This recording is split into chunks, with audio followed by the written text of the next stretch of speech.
దేవుని నామమునకు మహిమ కలుగునుగాక. ప్రభుని మనం స్తుతించుదాం. హల్లెలూయా, హల్లెలూయా.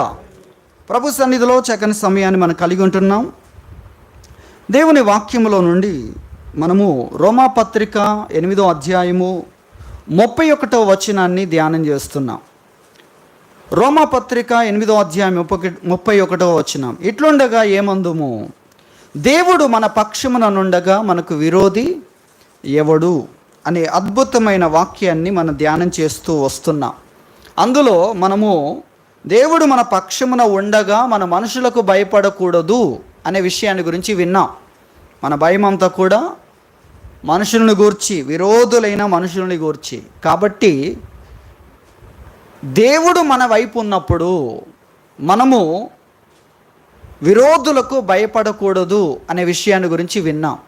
మీకు అటువంటి ఆ భయం, ఆందోళన, ఆ భయానికి ఇంకొక రూపం కృంగుదల వచ్చినప్పుడు ఆ వాక్యాలను మీరు జ్ఞాపకం చేసుకోనండి, ఆ వాక్యాన్ని వినండి మీరు.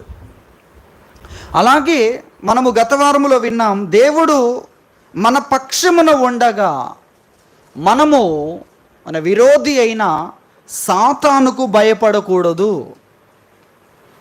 ఎటువంటి అద్భుతమైన విషయం!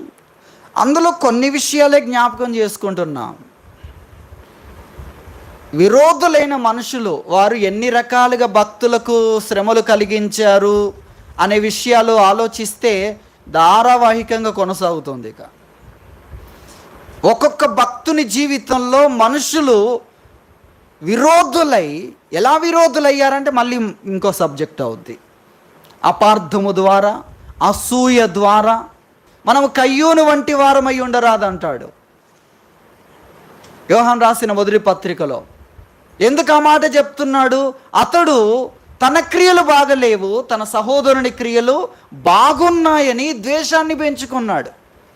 ఎందుకు మనుషులు విరోధులు అవుతున్నారు? మళ్ళీ అది ఇంకో సబ్జెక్ట్ అవుతుంది. అంటే ఒక్క విషయంలోనే చూడండి, భక్తులను, ఒక్కొక్క భక్తుని గురించి మనం తీసుకున్నట్లయితే వారు మనుషుల ద్వారా ఎదుర్కొన్న శ్రమలు ఎటువంటివి అని చూస్తే ఇక అది ధారావాహికంగా కొనసాగుతుంది. బైబిల్ స్టడీలో లాగా అది కొనసాగుతూనే ఉంటుంది. భక్తులైన వారందరి జీవితాల్లో మనుషులు విరోధులైన సందర్భాలు ఏంటి, విరోధులై అసలు ఏం చేశారు, అక్కడ దేవుడు ఏం చేశాడు, ఇవన్నీ మనం గ్రహించాలి. అలాగే దేవుడు తోడుంటే ఏంటి, తోడు ఉండని వారి పరిస్థితి ఏంటి, ఇవి కూడా మనలా ఆలోచించాలి. కాబట్టి ఎన్ని విషయాలు ఉన్నాయి, ఇవన్నీ ఉన్నాయి. కాకపోతే ఇవన్నీ మీకు ఎదురవుతున్నప్పుడు ఇవన్నీ మీరు గుర్తు చేసుకోవాలి, ధ్యానించాలి, వాక్యాన్ని ధ్యానించాలి. ఎప్పుడెప్పుడు? దివారాత్రములు వాక్యాన్ని ధ్యానించాలి. కాబట్టి దివారాత్రములు దేవుని వాక్యాన్ని ఏం చేయాలి? ధ్యానించాలి. పగలంతా ధ్యానానికి అనుకూలమైనది ఏంటి? బైబిల్.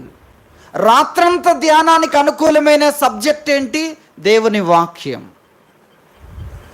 అయితే మన ధ్యానములో మనం తీసుకుంటున్న విషయాలేంటి? వాక్యం అన్న ఒక విషయాన్ని ప్రక్కన పెడతా. సరే, ఎన్ని ఆలోచించినా వాక్యం దగ్గరికి రా. నువ్వు ఎన్ని ఆలోచించినా అది నీ బలహీనత, అది నీ యొక్క అసమర్థత, అది నీ శక్తిహీనత, నీ యొక్క అసంపూర్ణత, మెచ్యూరిటీ లేని స్థితి. దానికి దేవుడు సమయాన్ని ఇస్తాడు, అనుభవాన్ని ఇస్తాడు, ఆయనకు ఓర్పు ఉంది, ఇవన్నీ ఆయన చేస్తాడు. కానీ ఎన్ని ఆలోచించినా వాక్యం దగ్గరికి రావాలి. లేదంటే ప్రశ్నలతోనే జీవితం ముగిసిపోద్ది, సందేహాలతోనే, అనుమానాలతోనే, ఆందోళనతోనే జీవితం, ఆ యొక్క ఆలోచన, ధ్యానము అవి ముగించబడుతూ ఉంటాయి. దేవుడు నీ పక్షానుండగా నీకు విరోధి ఎవడు? భక్తుల జీవితాల్లో మనం అనుకుంటాం, యోబు జీవితం తలక్రిందులైన జీవితం అనేది మొదటి అధ్యాయము నుండి ఎక్కడి వరకు ఉంటుంది? 42, 8వ వచనం, 10వ వచనం వరకు ఉంటుంది కదా. అంటే మొదటి అధ్యాయం నుండి లాస్ట్ దాకా ఉంటుంది. మనమేమో ఎప్పుడు దేవుడు దీవిస్తాడా, ఎప్పుడు దేవుడు కార్యాలు చేస్తాడా, ఎప్పుడు యోబు అంటే మన దృష్టి అంతా ఎక్కడుంది? 42:10లో ఉంటుంది. కానీ మొదటి అధ్యాయం, 2వ అధ్యాయం, 3వ అధ్యాయం, 4వ అధ్యాయం. అందుకే ఈ వాక్యం ఫార్వర్డ్ చేయకు. నువ్వు ఆస్వాదించాలి. ఎవరు నీతో ఉన్నారు? దేవుడు. ఆయన కంటే భవిష్యత్తులో ఏదో నీకు దేవుడు ఇచ్చేది నీకేం చేయలేదు. ఆయన చేసి అంతగా అది చేయలేదు. దేవుడు మన వైపు ఇక్కడ ఉన్నాడు. భవిష్యత్తులో మనకు కిరీటం ఉంది. భవిష్యత్తులో మనకు మనం కోరుకున్నవన్నీ ఉన్నాయి. ఉంది, ముందుంది, కాలం ఉంది, సమయం ఉంది, సమయం ఉంది, సమయం ఉంది అంటూ వస్తున్నా. దేవుడు నీతో ఉన్న సమయం కంటే అది పెద్దది కాదు, ఎక్కువది కాదు, దాన్ని మించింది ఇక్కడ ఉంది. అది నేను చెప్పదలుచుకున్న విషయం, లేక అది నేను మీకు గుర్తు చేస్తున్న విషయం. దేవుడు నీ పక్షాన ఉండగా, ఆగు ప్రభా, పోదాం, తొందరగా పోదాం అంటున్నాం మన దేవునితో. అంత ఆశ్చర్యపరిచేది ఏముందబ్బా అని దేవుడు అనాలి ఇప్పుడు. అంత నిన్ను ఉప్పొంగ చేసేది, అంత నన్ను వేగంగా తీసుకొని వెళ్ళి ఆ ఫార్వర్డ్లో ఉన్నదేంటి? నేను నీతో ఉన్నప్పుడు దాన్ని మించింది ఇక్కడ నేను నీకు ఇవ్వగలను. యోబుకు 42:10 దొరికిన దానికంటే యోబుకు మొదటి అధ్యాయము నుండి దొరికింది ఏంటో ఈ ప్రపంచానికి తెలియదు. అది తెలుసుకోబోతున్నాం మనం. అర్థమవుతుందా? అది మహిమాన్వితమైన ప్రపంచంలో ఉంది ఆ రహస్యం అంతా కూడా. ఇది వాడిపోద్ది. ఇది ఏమవుద్ది? వాడిపోతుంది. ఇది ఇక్కడే ఉంటుంది, ఆయన వెళ్ళిపోవాలి.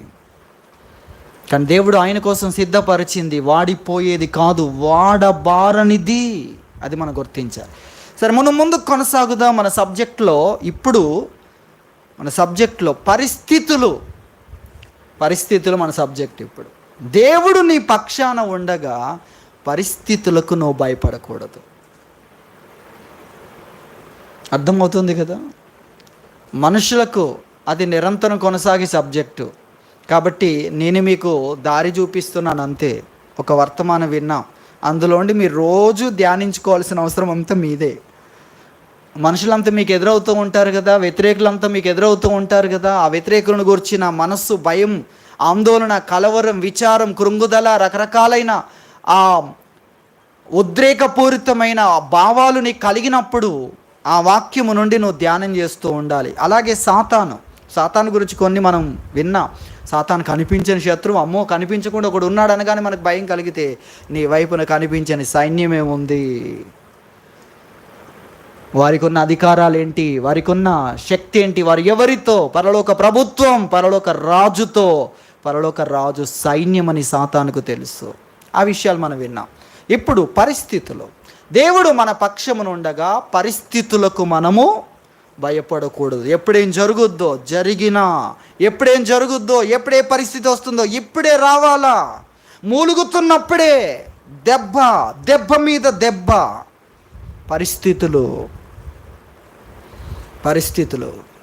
కానీ దేవుడు నీ పక్షాన ఉన్నాడు. దేవుడు నీ వైపు ఉండగా నువ్వు పరిస్థితుల మీద ఆధారపడకూడదు. పరిస్థితులను బట్టి అంచనా వేయకూడదు. పరిస్థితులు నీ జీవితం కాదు. దేవుడు నీ జీవితం. దేవుడు ఆలోచించేది నీ జీవితం. నువ్వంటే దేవుడు ఆలోచించేది, పరిస్థితులు కాదు. పరిస్థితులు ఈరోజు పైకెత్తుతాయి, తర్వాత ఏం చేస్తాయి? నిన్ను శూన్యం చేస్తాయి, నీ రూపాన్ని మార్చేస్తాయి. పరిస్థితులు నీలో రోగాలను కలుగజేస్తాయి. ఈ జీవితమే వద్దు అని మూలిగే పరిస్థితిని తీసుకొస్తూ ఉంటాయి. కానీ అది కాదు నీ జీవితం. నీ జీవితం దేవుని మీద ఉంది. ఆయన ప్రేమను బట్టి అది నిర్మాణమైంది. జగత్తుకు పునాది వేయకముందే క్రీస్తులో ప్రేమ చేత అన్న మాట కూడా అక్కడ ఉంటుంది. ప్రేమ చేత దేవుడు నిన్ను ఏర్పాటు చేసుకున్నాడు, కన్నాడు. అక్కడ నీ యొక్క ఉనికి స్టార్ట్ అయింది. దేవుని ప్రేమలో మనం పుట్టాం. ఆ సంగతి తెలియకుండా సాతాను మనం తీసుకొచ్చాడు. మన యొక్క జ్ఞానాన్ని మనల్ని మెదడు లేనివారుగా, జ్ఞానం లేనివారుగా చేశాడు. మన జ్ఞాపకాలన్నీ చెరిపేశాడు. మనల్ని క్షయత అనే లోకములో పడేశాడు. ఆ క్షయతలో భయపెట్టేవన్నీ చుట్టుపెట్టాడు. అలాగే అనేకమైన అనుమానాలు, సందేహాలను సృష్టించి ఇదే నా జీవితం, నేను కూడా జంతువులతో పాటు ఒకటి, ప్రాకు పురుగులతో పాటు ఒకటి, ఇలాగే అనే స్థితికి తీసుకొచ్చాడు. అసలు మనం ఎక్కడ పుట్టామో మన విషయం ఏంటి తెలియకుండా చేశాడు. అటువంటి పరిస్థితిలో ఉన్న మన దగ్గరికి ప్రభు దిగి వచ్చి మరలా మనల్ని పుట్టించాడు యేసుక్రీస్తులో. హల్లెలూయా. మన యొక్క ఉనికి ఏంటో, మనం ఎలా సృష్టించబడ్డామో, ఎక్కడి నుండి వచ్చామో, ఎందుకు ఇక్కడ ఉన్నామో, ఎక్కడి నుండి వచ్చామో, ఎక్కడికి వెళ్ళబోతున్నామో, ఇవన్నిటినీ మరలా మనకు తెలియజేశాడు. యేసుక్రీస్తులో మరలా మన ఉనికి ఏర్పడింది. అది మనం గ్రహించాలి. కాబట్టి దేవుడు మన పక్షమున ఉండగా పరిస్థితులకు మనం భయపడకూడదు. పరిస్థితులు మన జీవితం కాదు. పరిస్థితులను బట్టి అంచనా, పరిస్థితులను బట్టి సంతోషం, పరిస్థితులు ప్రతికూలంగా ఉంటే నీ సంతోషం ఎగిరిపోవడం కాదు. నీ జీవితం కానీ, నీ యొక్క ఎక్స్పెక్టేషన్స్ కానీ, నీ అంచనాలు కానీ దేవుని మీద ఆధారపడి ఉండాలి. దేవుని ప్రేమ మీద, ఆయనకు నీ పట్ల ఉన్న ఆసక్తి మీద. గీతాలన్నిట్లో శ్రేష్టమైన గీతం పాటలు అనగానే, పాటల్లో ఉత్సాహముతో, సంతోషముతో, గంభీర ధ్వనులతో, గొప్ప స్వరముతో, ఆర్భాటముతో, చివరికి నాట్యంతో ఏం చేస్తూ ఉంటారు? దేవుని స్తుతిస్తుంటారు. అంటే ఇన్ని విషయాలు ఉన్నాయి పాటల్లో, మన ఎక్స్ప్రెషన్స్లో ఇన్ని ఉన్నాయి. ఆర్భాటం చేయడం, సంతోషము, ఉత్సాహము, అలాగే నాట్యము చేయడం, ఇంతవరకు ఉంది కదా. దాన్ని మించింది పరమగీతం అంటే. అది మొత్తము ఎవరి మీద ఆధారపడి ఉంది? వారు అడుగుతున్నారు, ఎక్కడిది? నువ్వు మాకు తెలుసు, నీ ఇల్లు తెలుసు, నీ వాకిలి తెలుసు, నీ జీవితం తెలుసు, నీకు ఉన్నది తెలుసు, లేనిది కూడా తెలుసు, అన్నీ మాకు తెలుసు, వాటికంటే మాకు చాలా ఎక్కువ ఉన్నాయి, కానీ ఇది ఎక్కడిది? ఇది ఆయంది. అది పరమగీతం. పరమగీతం పునాది మర్చిపోతే దానికి ఆ పేరు పెట్టలేం మనం. అందుకే ఒక భక్తుడు దావీదు కీర్తనల కంటే అది గొప్పదా అన్నాడు. ఎటువంటిది? దావీదు కీర్తనలో కోరహు కుమారులు రచించిన కీర్తన 84వ కీర్తన. కొన్ని కీర్తనలు చూస్తే ఆశ్చర్యం. క్రొవ్వు మెదడు దొరికినట్లుగా, అలాగే ఉత్సహించు పెదవులతో దేవుణ్ణి ఆరాధించడం, వారు ఎంతగా నాట్యము చేస్తూ దేవుణ్ణి ఆరాధించగలిగిన కీర్తనలు, దేవుణ్ణి గూర్చిన అదొక అద్భుత గ్రంథం, కీర్తనల గ్రంథం. దానికి లేదే పరమగీతం. అంటే ఏంటో తెలుసా? అంటే ఏంటి? గీతాలన్నిట్లో దాన్ని మించింది లేదు. పరమ అనే మాటకు అర్థం అది. దాన్ని మించింది లేదు. దాంట్లో ఉన్నదంతా ఆయన్ను గూర్చి. అందుకే ఆయన అన్నాడు, క్రీస్తు లేక ఏ గీతమైనా శ్రేష్టమైనది కాగలదా అని అన్నాడు. యేసుక్రీస్తును బట్టే కదా కీర్తనల గ్రంథం అంతా ప్రాచుర్యంలోనికి వచ్చింది. దేవుణ్ణి ఆయన లేనిది శ్రేష్టమైనది అవుతుందా? కాబట్టి ఆయనతో నిండినదే అది. ఇక్కడ దేవుడు మన పక్షమునుండగా పరిస్థితులకు మనం భయపడకూడదు. పరిస్థితుల మీద మనము ఆధారపడకూడదు. పరిస్థితుల్ని జీవితం కాదు.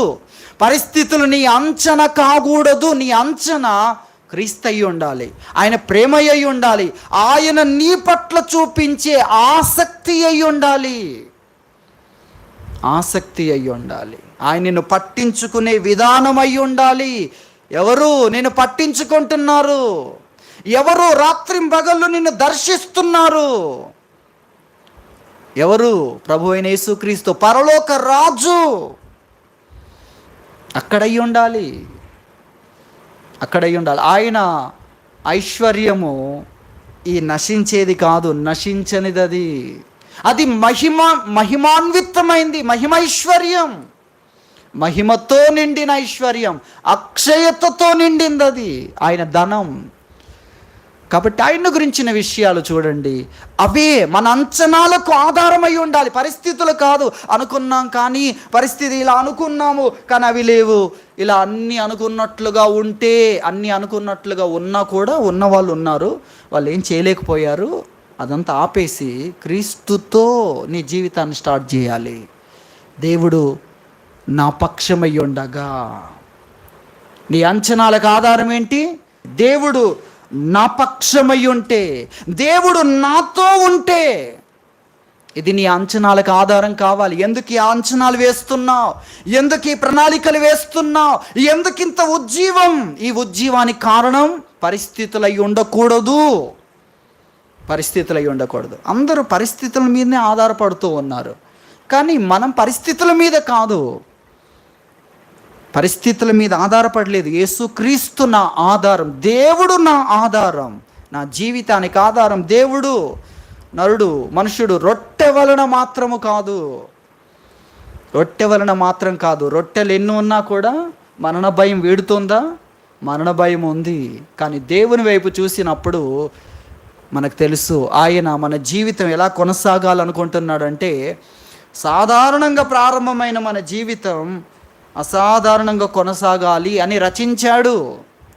మంటితో ప్రారంభమైనది మహిమతో. ఏలి అనుకుంటున్నాడు నీరసం అయిపోయి, అది కూడా ఒక సందర్భం, కానీ సమయం లేదు. మన ముందున్న కొన్ని విషయాలు ఉన్నాయి. ఏలి అనుకున్నాడు, అయ్యో నేను అనుకున్నట్లుగా లేవు, నేనేమనుకున్నాను, ఏం జరిగింది?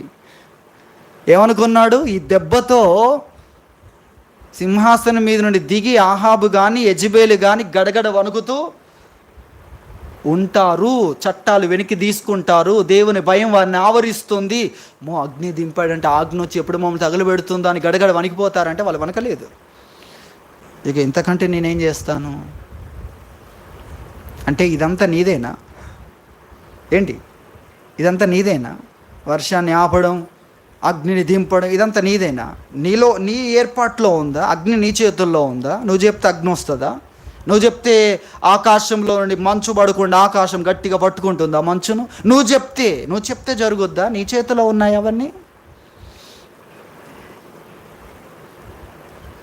అతడు కృంగిపోయాడు. ఇక నా వలన కాదు, ఇంతకంటే ఏం చేయగలను? ఇంతకంటే వర్షాన్ని ఆపడం, మంచును ఆపడం, అగ్నిని దింపడం, ఇదంతా ఆయన చేతుల్లో ఉన్నది కాదు. దేవుని మీద ఆధారపడ్డాడు. ఇప్పుడు దేవుని మీద ఆధారపడట్లేదు. దేవుని దగ్గర ఆ మూడే చూశాడా? మంచు పడకుండా, వర్షం పడకుండా, మరల మంచు పడి, వర్షం పడి, అగ్ని, ఇంతేనా? ఈ మూడేనా దేవుని దగ్గర ఉన్నాయి?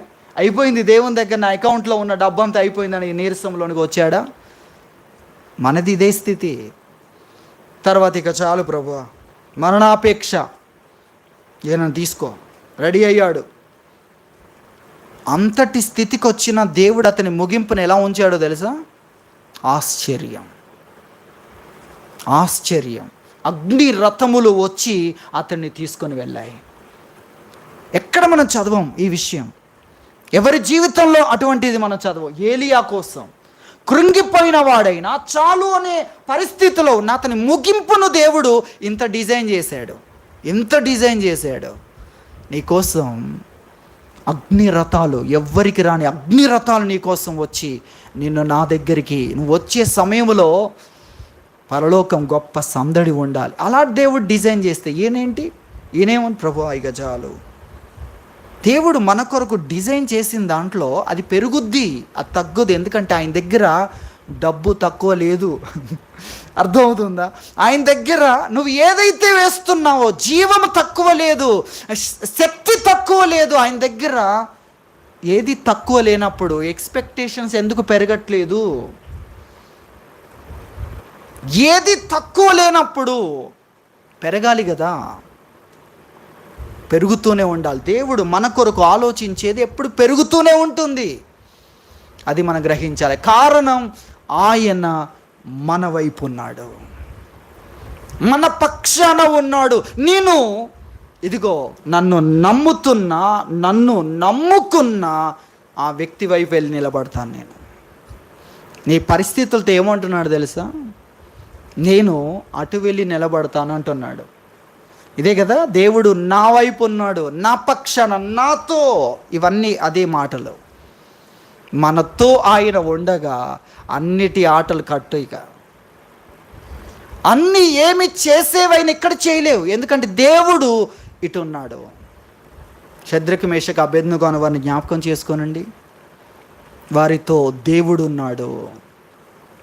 వారు అగ్నిగుండములో పడితే వారితో ఎవరున్నారు? దేవుడు ఉన్నాడు.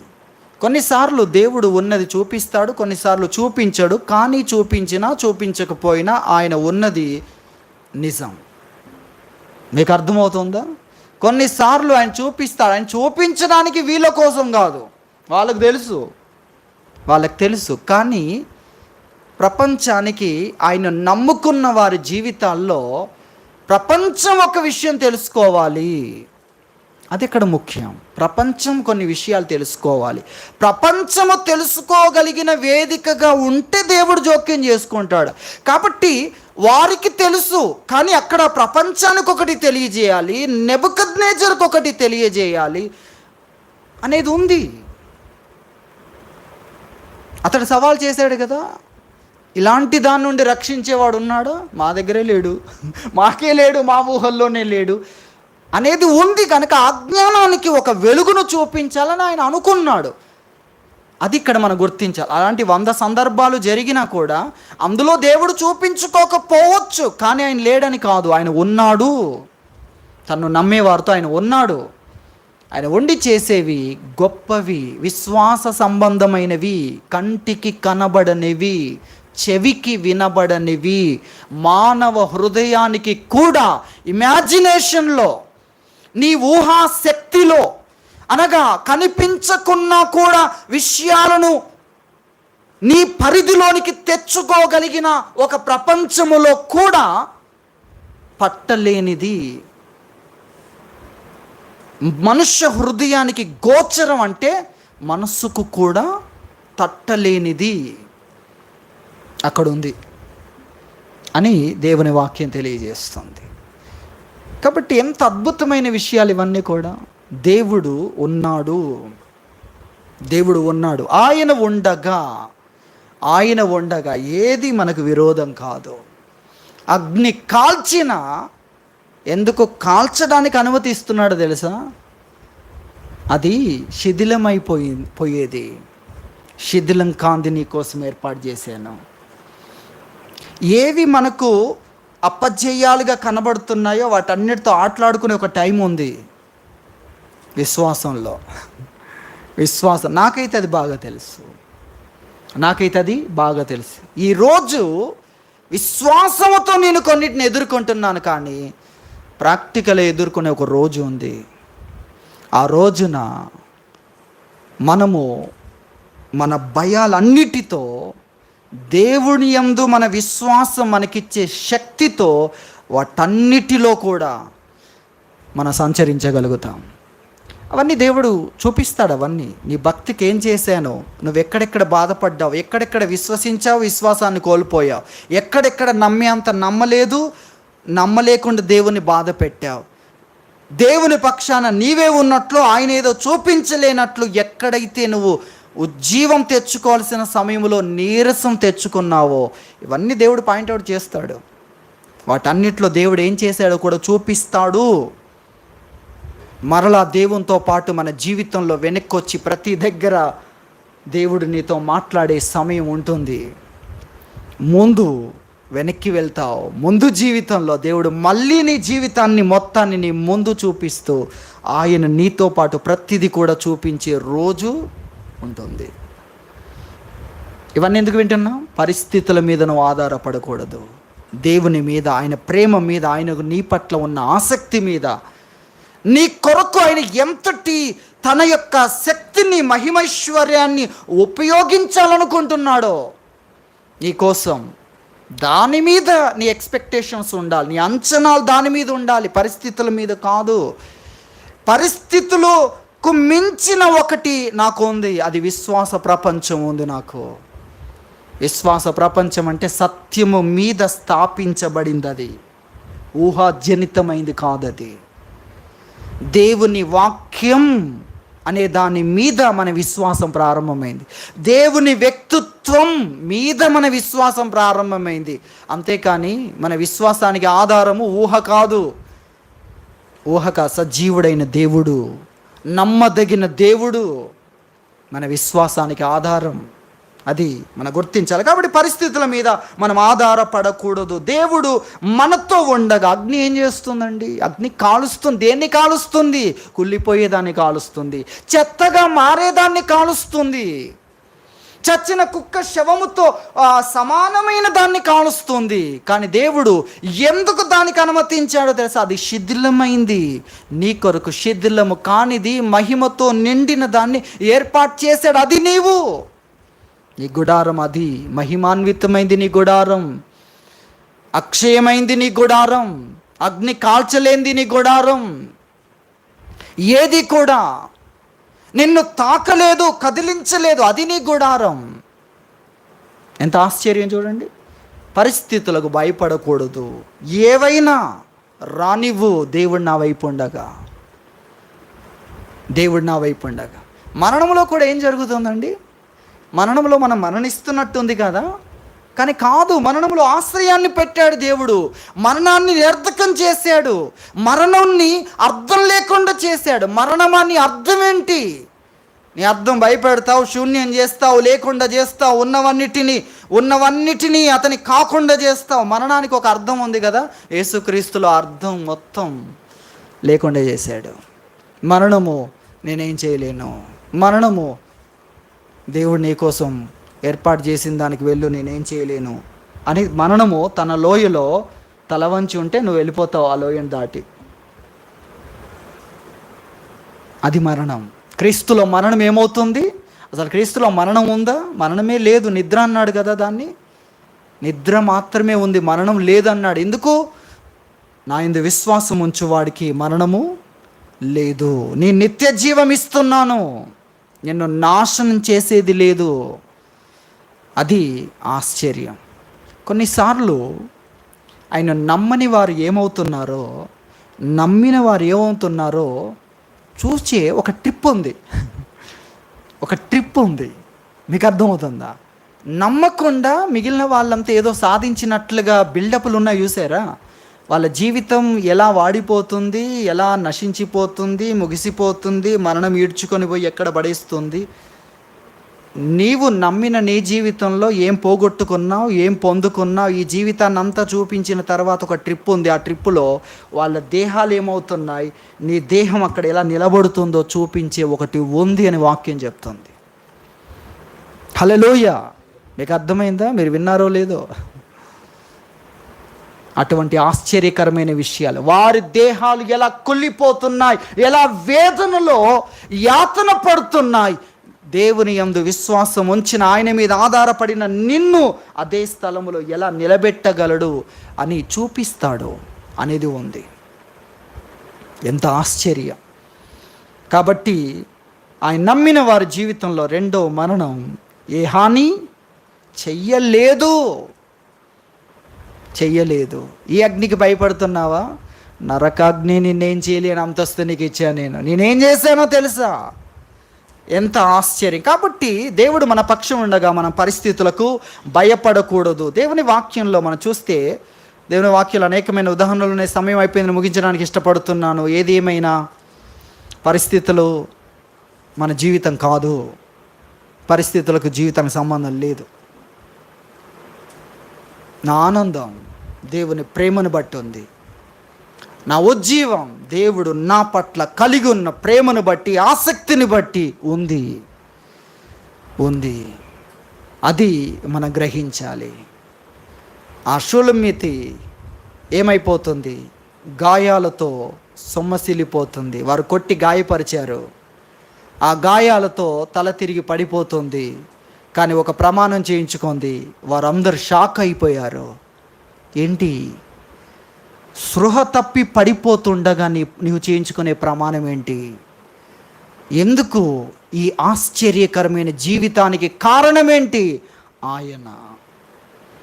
ఆయనలో ఉన్న, ఆయనని తెలిసింది వాళ్ళకు.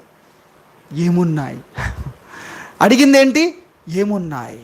ఆయనలో ఏమున్నాయి, అప్పుడే కదా 1, 2, 3 అలా ఒక్కొక్కటి 20కి పైగా ఉన్నాయి అక్కడ అంశాలు. ఒక్కొక్కటి చెప్పడం మొదలుపెట్టింది. నీ దేవునిలో నీకోసం ఏమున్నాయి? ఇటు గాయాలు, ఇటు ముఖ్యమైనవి కోల్పోయిన పరిస్థితి, విలువను డిగ్నిటీని కలిగించే వస్త్రము దొంగిలించబడింది. ఎంత బాధ! సెల్ ఫోన్ పోయింది అనుకోండి, ఆ రోజు ఎంత బాధ. ఉదాహరణకు మీకు అర్థం కావాలి కదా, ఏదైతే ముఖ్యమైనది అనుకుంటున్నారో మీరు, ముఖ్యమైనది అనుకుంటున్నారు, అది పోయింది. దాని గురించి అసలు ఆలోచనే లేదు. తర్వాత వాళ్ళు కొట్టారు, రాత్రంతా తిరిగింది, అలసిపోయింది, సైనికులు కొట్టి గాయపరిచారు, గాయాలయ్యాయి. ఆ గాయాల దెబ్బకు ఆ రాత్రంతా తిరిగిన దానికి స్పృహ తప్పి పడిపోతుంటే ఆమె చెప్పే మాటకు వీళ్ళందరి మతిపోయింది, షాక్ అయిపోయారు. దీనికి కారణము ఆ ప్రియుడన్న విషయం తెలుసు, కానీ మాకు లేనిది నీకున్నది, అదేంటో మాకు అర్థం కావట్లేదు, అది కావాలి. అదంతా ఆయన్ను గుర్చిన విషయాలే. ఇక్కడ మనం అదే నేర్చుకుంటున్నాం. నా పరిస్థితులు ఏవైనా అవి నన్ను కృంగదీయలేవు, అవి నన్ను భయపెట్టలేవు. నా పరిస్థితులన్నీ ఎవరి మీద ఆధారపడి ఉన్నాయి? ప్రభువు మీద ఆధారపడి ఉన్నాయి. ఆయనకు నా పట్ల ఉన్న ఆసక్తి, ఆయన నాలో ఉన్న సమస్తాన్ని ఎలా మార్చగలడు, అది ఆయనలో ఉంది, అది ఆయనలో ఉంది. నా మరణాన్ని జీవముగా మార్చగలడు, నా అవమానాన్ని ఘనతగా మార్చగలడు. నా పరిస్థితులు ఏవైనా, ఈ లోకంలో నా జీవితం శూన్యమైనా కూడా నా కోసం నిత్య నివాసాన్ని ఏర్పాటు చేశాడు అక్కడ. ఇది శిథిలమైపోయే గుడారమైనా కూడా శిథిలము కానిది దేవుడే తన చేతితో నా కోసం నిర్మించింది అక్కడ ఆయన దగ్గర ఉంది. హల్లెలూయా!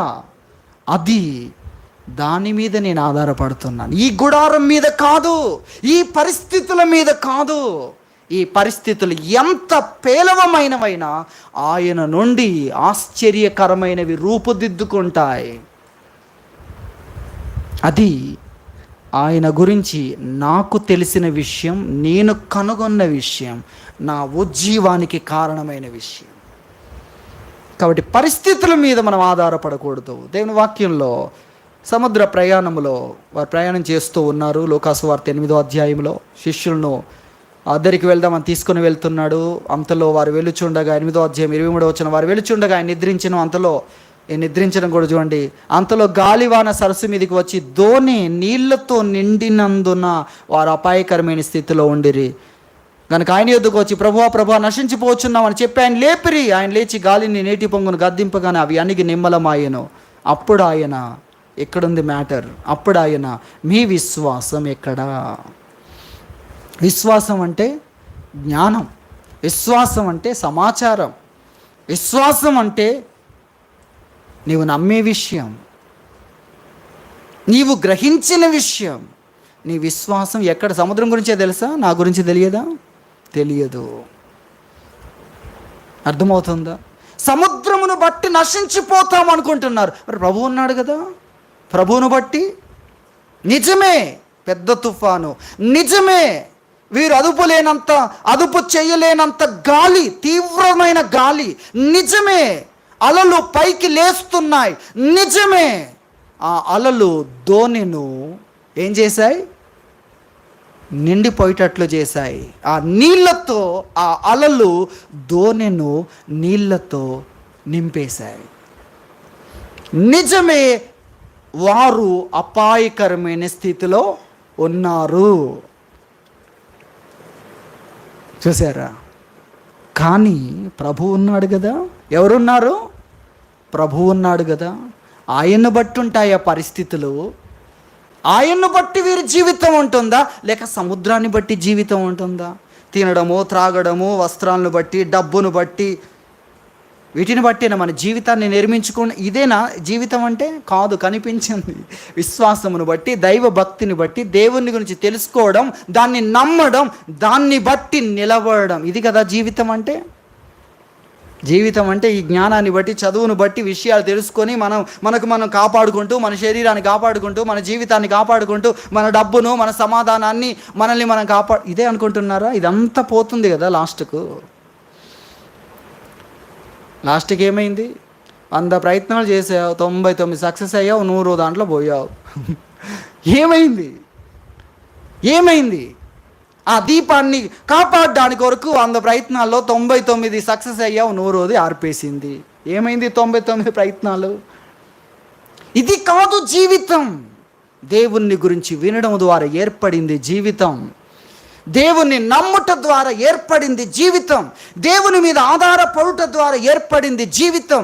భౌతిక జ్ఞానముతో, దేవుణ్ణి గూర్చిన జ్ఞానం ఇచ్చే విశ్వాసముతో పోరాటం ద్వారా ఏర్పడింది ఆ జీవితం. దాని మీద అది నీవంటే దేవుడు చూసేది. నీ ఇల్లు నువ్వంటే, నీ శరీరం నువ్వంటే, నీ శరీరం లోకంలో నువ్వు తెచ్చుకున్న జ్ఞానం నువ్వంటే, ఇది కాదు దేవుడు చూసేది. తనను గురించి తెలుసుకున్నది నీవంటే, తన మీద ఆధారపడుతున్నది. పరిస్థితులు ఏవైనా తన మీద నువ్వు ఎంతగా ఆధారపడుతున్నావు, అది నీవంటే, అది నీ జీవితం. అది యుగాయుగములు ఉండబోతున్న జీవితం. కాబట్టి మనం గ్రహించాలి. ప్రభు అడుగుతున్నాడు, మీ విశ్వాసం ఎక్కడా? మీ విశ్వాసం ఎక్కడ? నిజమే, ఇవన్నీ నిజమే, కానీ నేనెవరిని? సముద్రం యొక్క తుఫానును అనగదొక్కేవాడిని. ప్రభు అంటే ఎవరు? తొక్కేవాడు. తరంగాలను నేలకు త్రొక్కివేసేవాడు ఆయన. సముద్రములో లేచే భీకర తుఫానును అనగదొక్కేవాడు ప్రభు అంటే. తుఫాను భయపడాలి. ఏది భయపడాలి? తుఫాను భయపడాలి. నేను లేస్తాను కానీ నన్ను తొక్కుతాడు కదా, అప్పుడు తుఫాన్ను కూడా తొక్కిన వాడని వాళ్ళే. ఈ సందర్భాలలో భయాన్ని కలిగించదు, వాళ్ళు అతిశయాన్ని కలిగిస్తుంది అనేది అక్కడ మనం గ్రహించాలి. ఇలా ప్రతి సందర్భాన్ని గురించి మనం ఆలోచించాలి. ప్రతి సందర్భం నిజంగా ఎంత ఆశ్చర్యం. మనం భయపడాల్సిన అవసరం లేదు. ఎందుకు? ప్రభువు మన వైపు ఉన్నాడు. ఆయన మన పక్షమున్నాడు. ఆయన ఎవరు అనేది ఇక్కడ రహస్యం. ఆయన ఎవరు? ఆయన ఎంత గొప్పవాడు? ఆయన్ను గొప్ప చేయి. సముద్రము ముందు ఆయన గురించి మాట్లాడు. ఆయన అణచేస్తాడు. వచ్చిన నీ ఇష్టం. మరి అగ్ని నువ్వు వచ్చి నేను కాల్చేస్తాడు. నువ్వు కాల్చితే ఏమవుద్దో తెలుసా? నీవు కాల్చలేని అంతస్తులో నిలబెడతాడు. ఏ అంతస్తులో నిలబెడతాడు? గొడిసే తగలబెట్టావనుకో, బిల్డింగ్నే నిర్మిస్తాడు అక్కడ. ఆ కర్రది అని ఆ కాడి నిరగొట్టాడు కదా, ఇప్పుడు ఇనుప కాడి చేసి మీద మోపుతాను, ఇనుప కాడి తయారు చేయించమని చెప్పు అని దేవుడు చెప్పాడు.